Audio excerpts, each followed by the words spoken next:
If you look at any top male figures, ഞാൻ example പറഞ്ഞുതരാം.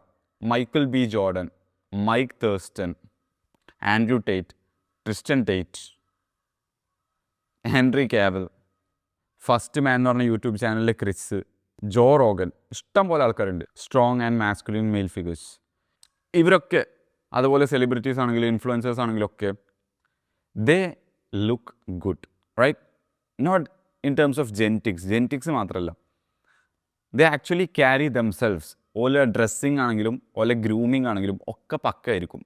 So അതിൽ നമുക്ക് ഒരു കാര്യം മനസ്സിലാവുന്നുണ്ട്, ലുക്ക് എന്ന് പറയുന്നത് ഇമ്പോർട്ടൻ്റ് ആണ്. നിങ്ങൾ ആരാണ്, നിങ്ങൾ എങ്ങനെയാണ് നിങ്ങളെ ടേക്ക് കെയർ ചെയ്യണമെന്ന് കാണിക്കുന്ന ഒരു സംഭവമാണ് നിങ്ങളുടെ ലുക്ക്. ഞാൻ പറയുന്നത് ഒരിക്കലും ജെനറ്റിക്സോ ഫേസിൻ്റെ ഷേപ്പ്, ഹണ്ടർ ഐസ് ഇങ്ങനത്തെ സംഭവങ്ങളല്ല ഞാൻ പറയുന്നത്. പക്ഷേ നമ്മളെങ്ങനെയാണ് ഗ്രൂം ചെയ്യുന്നത്, നമ്മളെങ്ങനെയാണ് നമ്മൾ പ്രസൻറ്റ് ചെയ്യണം എന്നുള്ള കാര്യം. ഈ ഒരു വീഡിയോയിൽ ഞാനിത് ഗൈസിന് വേണ്ടി ഉണ്ടാക്കുന്ന വീഡിയോ ആണ്. ഈ ഒരു വീഡിയോയിൽ ഞാൻ എന്ത് ചെയ്യുക, നിങ്ങളെ ലുക്ക് നിങ്ങൾക്ക് ഇൻസ്റ്റൻ്റ്ലി ഇമ്പ്രൂവ് ചെയ്യാനൊരു 5 ടിപ്സ് പറഞ്ഞുതരാം. അതിൽ ഒന്നാമത്താണ് ഫിക്സ് യുവർ ഐബ്രോ. അപ്പോൾ നമുക്കൊരു സംശയം ഉണ്ടാവും, ഐബ്രോമ എപ്പോഴും ഇങ്ങനെ പണിയെടുക്കുന്നത് ഗേൾസ് അല്ലേ ഈ ത്രെഡിങ്ങും കാര്യങ്ങളൊക്കെ ചെയ്താണ്ട് ഐബ്രോ ഒക്കെ നല്ല ഷേപ്പിൽ കൊണ്ടെടുക്കുക എന്നുള്ളത്.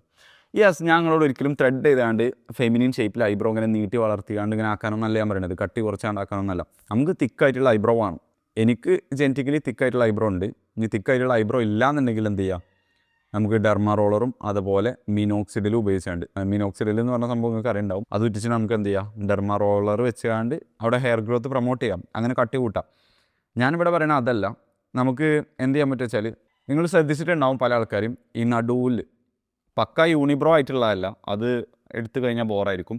അതല്ലാതെ കുറച്ച് ഹെയർസ് മാത്രം ഇങ്ങനെ നടുവിലും ഇവിടെ ഇങ്ങനെ സൈഡിലൊക്കെ ആയിട്ട് ഒരു ഐബ്രോക്ക് ഒരു ഫിനിഷിങ് കൊടുക്കാതെ ഇങ്ങനെ അപ്പുറത്ത് ഇങ്ങനെ ഒരു മെസ്സി ആയിക്കാണ് നിൽക്കേണ്ടല്ലേ. അങ്ങനെയുള്ള ആ ചെറിയ ചെറിയ ഹെയർസുകൾ ഉണ്ടല്ലോ ഈ നടുവിൽ സൈഡിലൊക്കെ ഉള്ളത്, അത് റിമൂവ് ചെയ്യാം.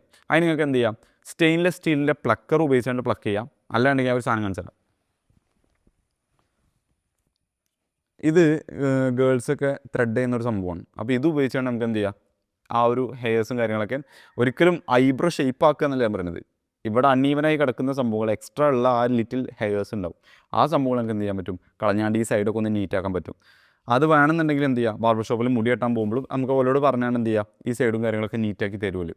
അപ്പോൾ ഒന്നാമത്തെ ടിപ്പ്, നിങ്ങൾ ഐബ്രോ നീറ്റായിട്ട് കൊണ്ടെടുക്കുക. രണ്ടാമത്താണ് സ്റ്റേയിങ് ഫ്രഷ് എന്ന് പറഞ്ഞാൽ, നമ്മളധികം ആൾക്കാരും മന്ത്ലി വൺസോ 2 മാസം കൂടുമ്പോൾ മുടി വെട്ടുന്ന ആൾക്കാരായിരിക്കും, ഹെയർ കട്ട് എടുക്കുന്ന ആൾക്കാരായിരിക്കും അല്ലേ. ചില ആൾക്കാർ എന്തുണ്ടാവും, ലോങ് ഹെയർ വളർത്തുന്ന പോലെ ഉണ്ടാവും. അങ്ങനത്തെ പോലെ കേസല്ല ഞാൻ പറയണത്. നമ്മൾ മാസത്തിൽ ഒരു വട്ടമൊക്കെ ലോ ഫെയ്ഡോ മിഡ് ഫെയ്ഡോ ഹൈ ഫെയ്ഡൊക്കെ ആക്കിയാണ്ട് നടക്കുന്ന ആൾക്കാരാണെന്നുണ്ടെങ്കിൽ ആ ഹെയർ കട്ടിൻ്റെ ഫ്രീക്വൻസി കൂട്ടുക. ആഴ്ചയിൽ 1 അല്ലെങ്കിൽ 2 ആഴ്ച കൂടുമ്പോൾ 1, 10 ദിവസം കൂടുമ്പോൾ 1, അങ്ങനെ ആ രീതിയിൽ എന്ത് ചെയ്യാം, ഫ്രീക്വൻ്റ് ആയിട്ട് ഹെയർ കട്ട് ചെയ്യാൻ ശ്രമിക്കുക. എന്തിനാണെന്ന് വെച്ചാൽ, ഇപ്പോൾ ഞാൻ എൻ്റെ എക്സാമ്പിൾ പറഞ്ഞുതരാം. ഞാനിപ്പോൾ 10 ദിവസം കൂടുമ്പോഴാണ് മുടി വെട്ടൽ. ഏകദേശം കറക്റ്റ് അങ്ങനെയൊന്നല്ല, എന്നാലും നമുക്കൊരു മെസ്സിയായി തോന്നുമ്പോൾ ഞാൻ എന്ത് ചെയ്യും, അവിടെ പോയി കണ്ട് മുടി വെട്ടും. കാരണം ഇത് ബസ് കട്ടാണ്. ഞാൻ ബസ് കട്ട് മെയിൻറ്റെയിൻ ചെയ്യുമ്പോൾ തന്നെ നമ്മൾ സൈഡൊക്കെ വളർന്നു കഴിഞ്ഞാൽ തന്നെ ബോറാവാൻ തുടങ്ങും. അപ്പോൾ ഇവിടെയൊക്കെ എപ്പോഴും എന്ത് ചെയ്യണം, ആ ഒരു ഫെയ്ഡ് മെയിൻറ്റെയിൻ ചെയ്യണം. അപ്പോൾ ഒരു ഏകദേശം ഒരു 10 ദിവസം കഴിയുമ്പോൾ തന്നെ ആ ഫെയ്ഡൊക്കെ പോയിട്ട് ബോറാവാൻ തുടങ്ങിയിട്ടുണ്ടാവും. മുടിയൊക്കെ ഈ സൈഡൊക്കെ കാര്യങ്ങളൊക്കെ ഇറങ്ങിയിട്ട് ബോറാവാൻ തുടങ്ങിയിട്ടുണ്ടാവും. അപ്പോൾ ഞാനൊരു 10 ദിവസം കൂടുമ്പോഴൊക്കെയാണ് മുടി വെട്ടൽ. നിങ്ങൾക്ക് എന്ത് ചെയ്യുക, നിങ്ങളെ അഫോർഡബിലിറ്റിക്ക് അനുസരിച്ച്, നിങ്ങളിപ്പോൾ ഉണ്ടാക്കുന്ന വരുമാനത്തിനനുസരിച്ച് ആ ഒരു ഫ്രീക്വൻസി കൂട്ടിക്കൊണ്ടുവരിക. അറ്റ്ലീസ്റ്റ് ഞാൻ പറഞ്ഞു മന്ത്ലി വൺസ് എങ്കിലും എന്ത് ചെയ്യുക, ഹെയർ കട്ട് ചെയ്യുക. It will elevate your looks. നമുക്ക് പെട്ടെന്നൊരു ബൂസ്റ്റ് തരും. എന്തുകൊണ്ടാണ് അങ്ങനെ പറയുന്നത് വെച്ചാൽ, ഈ ഒരു ടോപ്പിൽ നിൽക്കുന്ന ആൾക്കാരൊക്കെ അല്ലെങ്കിൽ നല്ല ലുക്കുള്ള ആൾക്കാരൊക്കെ ശ്രദ്ധിച്ചാൽ, ലോങ് ഹെയർ വളർത്തുന്ന പോലെയല്ല, അല്ലാതെ നല്ല ഗ്രൂമിൽ നടക്കുന്ന ആൾക്കാരാണെന്നുണ്ടെങ്കിൽ ഓലെ ഹെയർ എപ്പോഴും ഫ്രഷ് ആയിരിക്കും. എപ്പോഴും ആ ഒരു സ്റ്റൈലിൽ, ആ ഒരു ഫിനിഷിങ്ങിൽ ഇങ്ങനെ നിൽക്കുന്നുണ്ടാവും. തേർഡ് വൺ, നിങ്ങൾക്ക് ബിയേർഡ് ഗ്രോ ചെയ്യാനുള്ള തിക്ക് ബിയേർഡ് ഗ്രോ ചെയ്യാനായിട്ടില്ല എന്നുണ്ടെങ്കിൽ ദയവ് ചെയ്ത് പാച്ച് ബിയേർഡ് ഗ്രോ ചെയ്യരുത്. ഇവിടെയും കുറച്ച് രോമങ്ങൾ മാത്രം, എന്നിട്ട് അത് ഒരു എനിക്ക് താടിയൊക്കെ വന്നിരിക്കുന്നുള്ള രീതിയിൽ ഭയങ്കര അഭിമാനത്തിൽ ഗ്രോ ചെയ്യുന്ന ആൾക്കാരെയും കണ്ടിരിക്കണം. അതായത് ഒരു എന്താണ്, ഉള്ളൊന്നും ഉണ്ടാവില്ല, ആകെ ഇവിടെ കുറച്ച് ഹെയർസും ഇവിടെയും കുറച്ച് ഹെയർസ്, അവിടെയും കുറച്ച് ഹെയർസ് ഉണ്ടാവും. അതെന്ത് ചെയ്യും, വലിയൊരു താടി എന്നൊക്കെയുള്ള രീതിയിൽ എന്ത് ചെയ്യും, ഗ്രോ ചെയ്യും. അപ്പോൾ ഫുൾ തിക്ക് ബിയേർഡ് ഗ്രോ ചെയ്യാനുള്ള പ്രായം ആയിട്ടില്ല എന്നുണ്ടെങ്കിൽ, അല്ല പ്രായമായിട്ടും ബിയേർഡ് വരുന്നില്ല എന്നുണ്ടെങ്കിൽ എന്ത് ചെയ്യാം, ഒന്നില്ലെങ്കിൽ ഞാൻ ചെയ്ത പോലെ ഗോട്ടി ചെയ്യാൻ പറ്റും, ചെറിയ രീതിയിൽ ഇങ്ങനെ ഗോട്ടി. അല്ലാന്നുണ്ടെങ്കിൽ നിങ്ങൾക്ക് പക്ക ജോലിയും കാര്യങ്ങളൊക്കെ ഉണ്ടെന്നുണ്ടെങ്കിൽ നിങ്ങൾക്ക് ഫുൾ ക്ലീൻ ഷേവിൽ പോവാം. That is so much better than ആ പാച്ച് ബിയേർഡ് പക്ക കാണുമ്പോൾ തന്നെ അൺഅട്രാക്റ്റീവാണ്. ഇനി നാലാമത്തെ ടിപ്പ് എന്താ വെച്ചാൽ, ബ്രഷ് യുവർ ടങ്.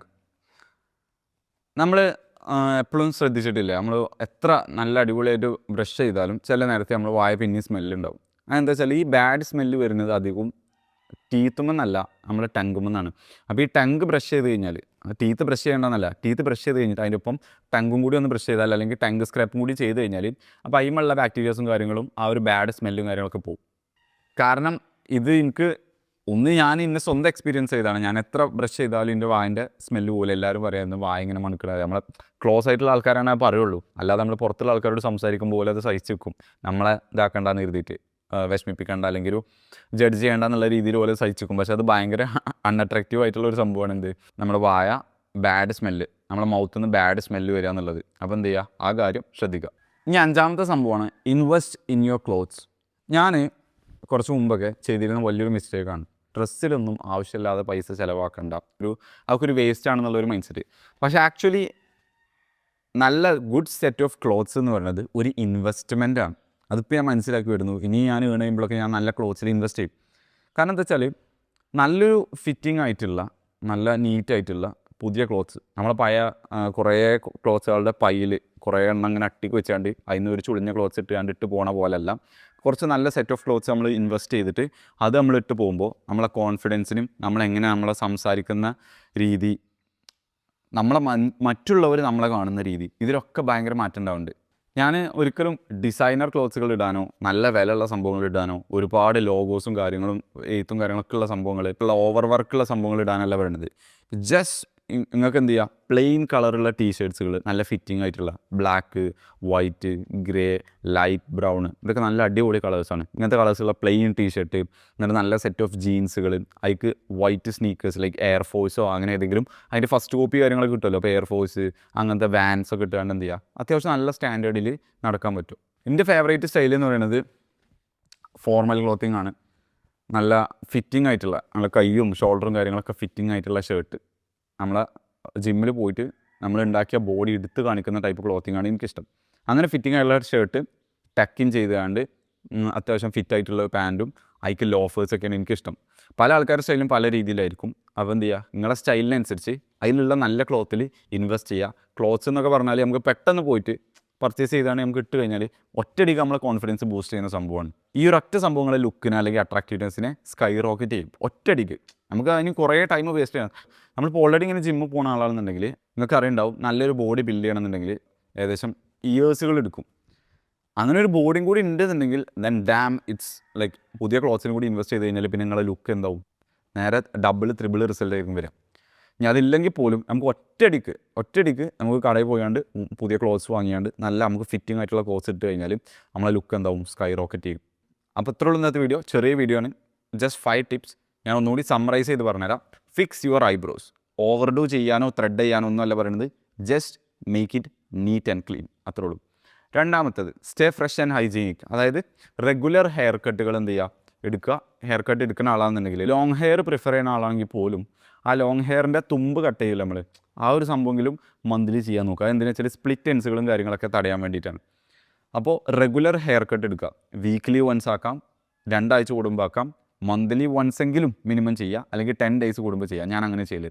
അതാണ് രണ്ടാമത്തെ. മൂന്നാമത്തത് keep your facial hair clean.